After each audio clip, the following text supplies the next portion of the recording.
Well, hello, friends. It's Ty Frederick and Bowie from Broken Road Ranch, all about the good of the horse for the glory of God. I got a question for you. Do you ever look at your life and say, I don't know what good could ever come of this mess? Have you ever walked into a room or gone somewhere and felt like, wow, I've got to be the least qualified person in this room? Well, I identify with both of those things. And I got some good news for all of us today.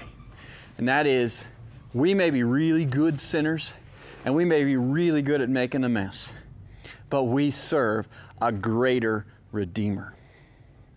Now, my friends, in a very real way, every horse is really just a walking show of redemption, just a walking example of redemption. Because here you have an animal who, of no choosing of its own, has entered into a relationship with someone who has said, I want that one. I like that one. And then that person has set about doing the things that that horse needs, putting the love and the time and the energy and the feed and the money, we all know about that one, into that horse in order to impart to them a value that they would never otherwise have. In a very real way, every horse is that story to differing degrees, just like you and I are. You see, our God has stepped into our life of no merit of our own and has said, I'll take that one. I like that one. I love that one. And I'm going to save and redeem that one. And that's you and me. And you know, in this story of redemption for Bowie, one of the things that we have to get a hold of for Bowie has kind of a little bit of a problem with spatial awareness. And I did a little bit of a video with him about this before. Hips, good man. There it is, good man. But he likes to get all up in your space and up in your face, and he has very few boundaries. He's a bit nippy. He has some of these issues. Now, I could look at that two different ways. I could say, oh, that's a problem, and I could attack it. Or I could also realize, yeah, we have a problem. But on the other side of this problem is a horse that genuinely does like people, that genuinely he's always going to be easy to catch. And he'll meet you at the gate every day, no matter what. So we could look at this and we could say, I can either try to the bad and I can focus on that and I could get stuck there and I could cause fear, or I could redeem the time and I could say, on the other side of this, I see a horse that has some real potential. And that's what I'm going to choose to do. So I'm going to teach him hip. I'm going to teach him hip, hip, hip, hip to use his body. Good. Shoulder, shoulder, good man. And I'm going to teach him where I want him to be by consistently showing him you can move this part of your body, you can move that part of your body, and this is where I want you in relationship to me or any other human. And we can redeem this horse, and we can make him a horse of much greater value by just consistently caring about him and seeing something positive in what could be something negative and creating a positive out of something negative. Now, if we, as horse people, have the ability to do that, how much more so this God that we serve, that took a man, hip, more, a little more, come on, hip, that took a man, shoulders, like Moses, right, who grew up in the house of Pharaoh, in spite of the fact that he was Jewish, he grew up as a trader. And then, here I want him to move his feet when I move mine. I want him to maintain distance here. And then, as he became more and more aware of who he was, then he decided to become a murderer. Oh, that was real good there. Did you guys see that? That was great. A little bit of forward, so we're going to fix that. Thank you. He became a murderer. Then he was a coward and ran off and hid in the desert for all those years. Right? But God said, I want that one. That's my deliverer. And so God entered into his life, right? Burning bush, that whole story. God entered into his life. He said, I want that one right there.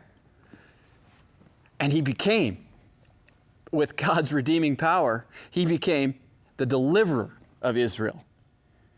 The man who was the murderer, who was the coward, who was so many negative, became the deliverer. Or Samson. Think of Samson, okay? Here we have Samson, who was this promised child to a barren woman, who there were two appearances of the pre-incarnate Christ saying, this man's going to help deliver my people Israel. Twice that happened with his parents. Then he's born and he grows, and as he grows, he becomes this self-centered, lustful, dishonest, impure, arrogant man. And eventually that leads to his downfall. Eventually that leads to his blindness and his death. Keep your mouth to yourself. Good man. And yet, God used him and made him a judge of his people for 20 years.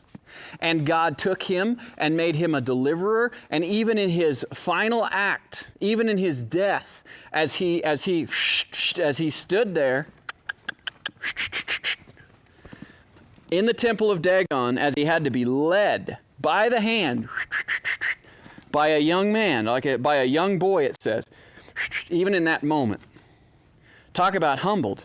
He was led to the pillars. He had been humbled. He had, at that point, he began to confess and say, God, strength was never mine. It was always yours. And he stood there with his hands against the pillars and said, God, let me die with the Philistines. This is in, Judges 16:30. And he pushes that apart. And in his death, God redeems even the sin and his death to bring about the death of 3,000 Philistine leaders. 3,000. God redeemed Samson, this sinful, lustful mess of a man. God redeemed him and brought about more in his death and more in his sin than could have ever been brought about in his life. How awesome is that? Saul of Tarsus, right? Persecutes the church. God redeems that, sends the church all around the world because they're running in fear, then has an encounter with Saul of Tarsus on that road. Saul becomes Paul, becomes the writer of so much of the New Testament that we love. So much theology. Hips. So much of the theology that we base our life upon. Hips. Good man. Things like Colossians chapter 1, verse 19. And it says, for it pleased the Father that in him, that's in Jesus, all the fullness should dwell. And by him to reconcile or redeem all things to himself. By him, whether things on earth or things in heaven, having made peace over them through the blood of his cross. And you and me, this is where it gets personal and awesome here. And you and me, who once were alienated, who once were enemies in our mind because of the wicked works that we've thought and said and done, now he has reconciled and redeemed. That same Paul, that same persecutor, God redeemed him. And not just once. God redeemed even his failures, moment by moment. God redeemed his sufferings. God redeemed everything. And friends, keep your face to yourself. And friends, that same Redeemer is our Redeemer. That same God who even Saul of Tarsus in his persecution of the church was not able to outdo, to out-sin. That same God who made Moses, who took Moses from murderer to deliverer, who took Samson from lustful, arrogant man to conqueror and a man who freed his people, that same God is your God and my God. And I don't care how well you can sin, he can redeem and he can save beyond your ability to mess up. How awesome is that news, my friends? God bless you. We'll be praying for you, and we'll talk to you all soon. Bye-bye.